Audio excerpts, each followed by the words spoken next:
Oh my god. So, 7 months in Vietnam, bro. And, guess what? I'm still sick.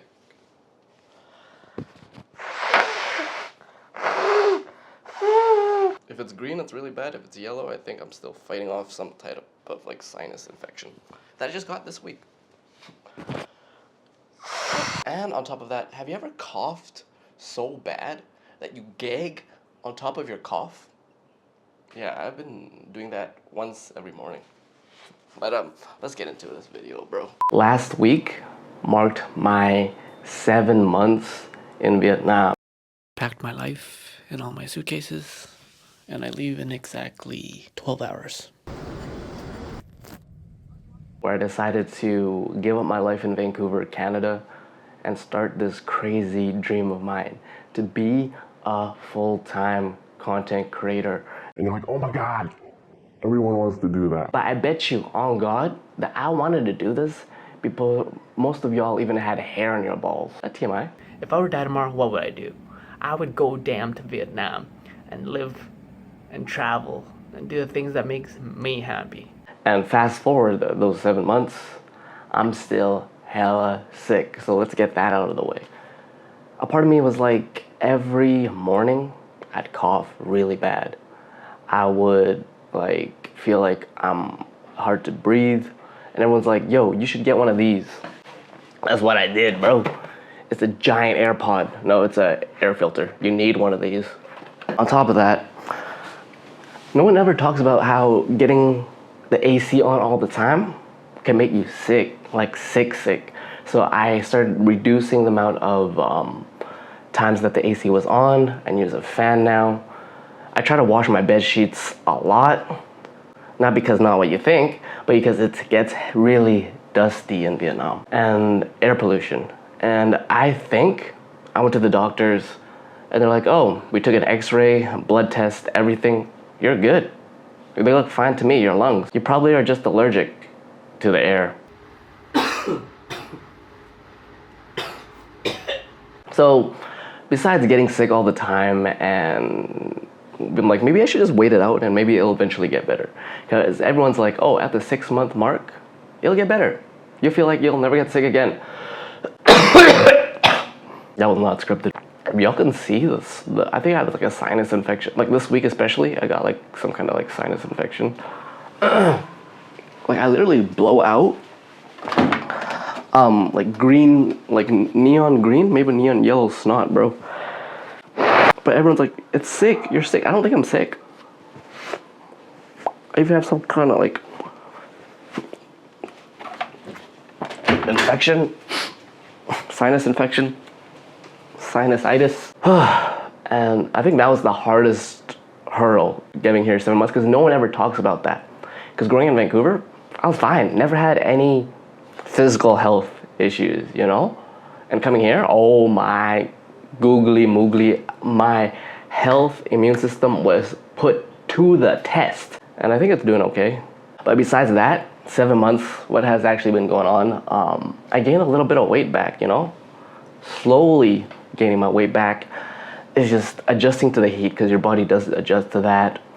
I was adjusting to getting scammed, overcharged everywhere, like getting used to that. Because when the first 2 months comes to like signing this place, going out in the street food and like being like, wait, one day the coffee's 20K, another day it's 25K, but I'm ordering the exact same thing, nothing changes.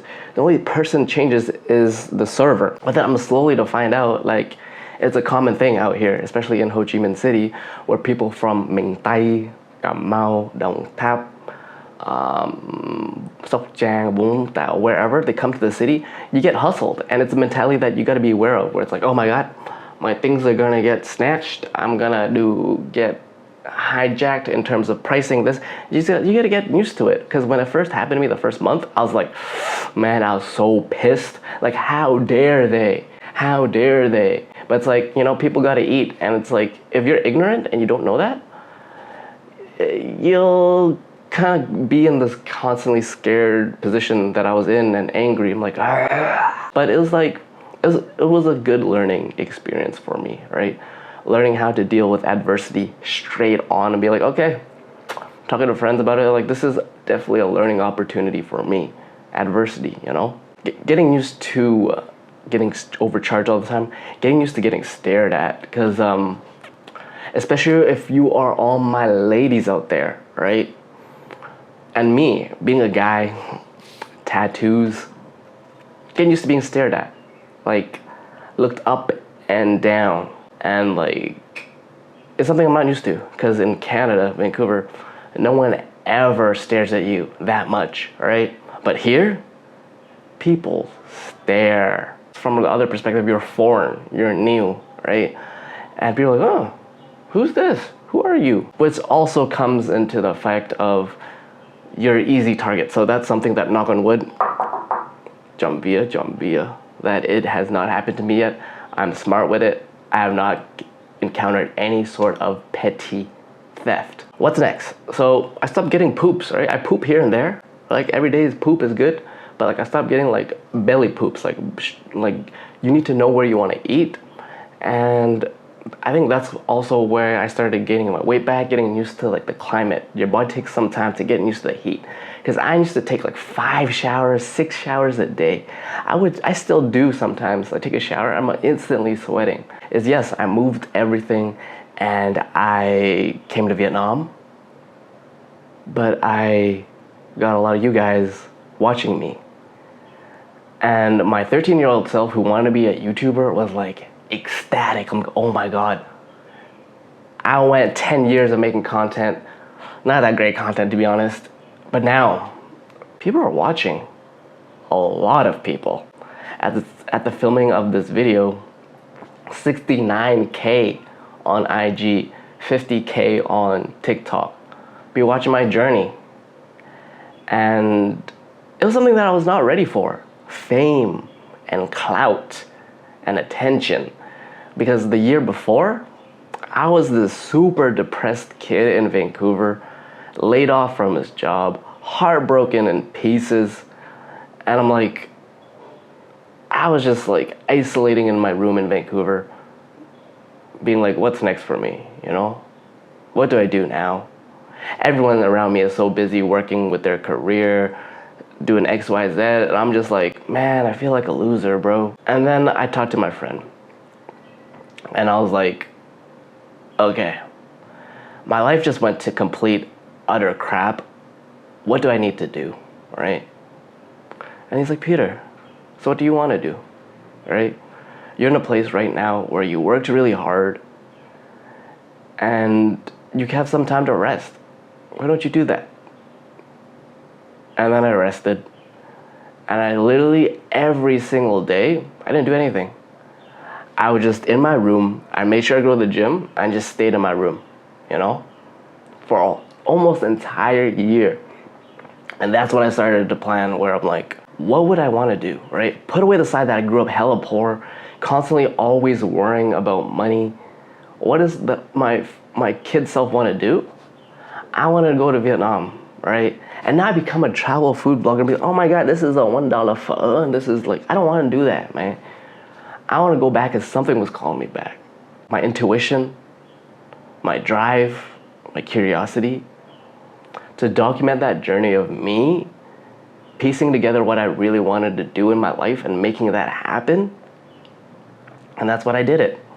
Exactly 7 months ago, bought my ticket, packed my life into my suitcase, and now you guys are watching. And you think that amount of followers is not that much, but I get recognized a lot. And me being like a ooh-woo introverted kid, I was not used to that, man. When like the first 2 times, I'm like, oh yeah, it's only gonna happen once or twice, man. What's up, bro? What's up? And I appreciate all of you. But it started happening everywhere. And I'm like, am I really that famous now? The heck? And then with the fame, there's also being misunderstood. People trying to not really understand your vision and be like, oh my God, Peter, you're complaining all the time. Who's this guy? Living in Vietnam is so easy. Da da da da da. I'm like, yeah, I might be in Yapology 101, but it's like, if you knew my life exactly 1 year ago, 2 years ago, I guarantee you would be damn proud of me too, right? And adjusting to the fame and the clout and people and you guys who I've met in person, and it's like showing me love and sharing stories, exactly the stories that I grew up with, and I thought that I was so alone in this life, that there's other people out there going through the exact same damn thing. And that's the beauty of the internet. That was the beauty of like the 15, 14-year-old kid who was watching on YouTube, who spent his life and childhood alone on Christmas, watching YouTube videos of like, this is how a family should be, right? And I was alone, man. And it was like, as a kid, that feeling lingers, right? The feeling of not good enough, the feeling like, why don't I deserve this? The feeling like, but the reality is like, we were just damn poor, right? And the older I get, the more I understand where my parents come from, especially now that I live in Vietnam, understand where that actually comes from. I'm like, wow, man, my family goes back and back and back. It is a poverty on poverty on poverty, you know? And it's like me constantly evolving in front of you guys and adjusting. Because, man, I was not used to having that much eyeballs on me. And I'm like, what? You call me a But, like, looking back, like, that's so dumb. And then on top of getting sick and, like, trying to adjust to the life here, it's something that I just need to, like, step away back from, you know? And be like, one day it could all disappear. But I'm grateful for you for joining and watching this journey. My lungs ain't though. My lungs ain't. I don't know how much longer I'll stay in Vietnam. But I did want to go somewhere for a bit, right? And be like, wait, is it Saigon, the air pollution that's affecting me? What if I go somewhere out for a minute, right? And pack my bags, leave, and see what happens. And if I still go out into another city in Vietnam and I'm suddenly not sick, then it might either be this place that I'm staying in right now, or I'm just allergic to the air everywhere I go in Ho Chi Minh City. But 7 months here, man, I met a lot of you guys, and I'm super grateful, especially all the ones that show me love, right? The ones that show me hate, like, I know you're trying to get your 2 seconds of fame, man. I see you. But the ones that show me love in the DMs, bro, that, like, connect, I'm sorry I can't get up to all of you. There are literally hundreds. I'm an introvert. I literally appreciate all of you for following this journey. Following this lonely-ass kid from Vancouver to just chase his damn YouTube dreams when he was 14 years old and just trying to make this a reality. 7 months here, I'm still trying to build this. And my goal of everything is to inspire you. Because it was to inspire my 14-year-old self that was so alone, didn't get the toy he wanted. Oh my God, I'm so spoiled. Like, no matter what life gave you, what card, you know, it had, like, take that really bad hand that life gave you and, like, flip it around and turn it to pocket aces, you know? That has always been my motive, to inspire, to be, like, I'm supposed to be the big brother. I feel like I'm the little brother because everyone's like, oh my God, Peter, take care of yourself. And y'all my mommy and daddy. But I'm like, I'm trying to be the little bro, you know? And being like, I hear you. And the more I'm here, the more I realize mentally I needed to grow for so long. And the 7 months I've been here, I've grown more than in my entire life. Than, like, let's say 3-4 years working in a corporate with a 6-figure job, just on paper. You might think I'm good, but, like, spiritually, inside growth, I've grown so much more here, even though your boy is dead, bro. I don't come from money, bro. I grew up, my family, for the first part of my very early childhood, I grew up in East Vancouver. And you Canadian, you know East Van. Like, my dad slept on the floor. Me and my brother and my mom, we slept on, like, 2 single beds, like, pushed together, right? That was my childhood. I ain't trying to play the sob story, because, like, everyone's story is their pain and all that, but it's like, that was my childhood growing up, man. And it's like, I don't know why I said man. That's my childhood growing up, man. And when people are like, oh yeah, life in Canada is so great, right? I saw my parents work for like 30 years just trying to make ends meet, you know, but I'll talk about that in another video. Video's coming soon. If I go, I go. If I stay, who knows? Link in the description. Get out my survival guide. You want to check out how do I stay here? How to sign up a bank account? What visa are you on? How much money should I bring? Get that. Help me help you. My name is Peter. You're watching Broke the Habit. Follow me on Instagram at brokethehabit. Let's go. Gang, gang. Wait, one more thing. One more thing. I almost forgot. Oh, how could I forget about this? Because like, so like there was a story of like me coming to Vietnam and like I sold everything and I had this alopecia areata, which is like an autoimmune skin disease where you're I'm already balding here, but like it was like bald here, but the hair like it grew back, you know. But I would assume because of the stress, physically not feeling well, it's going all in right now on the other side, bro. Like I have a huge bald spot here. I don't know, y'all can see that. Can y'all see that? It's ginormous.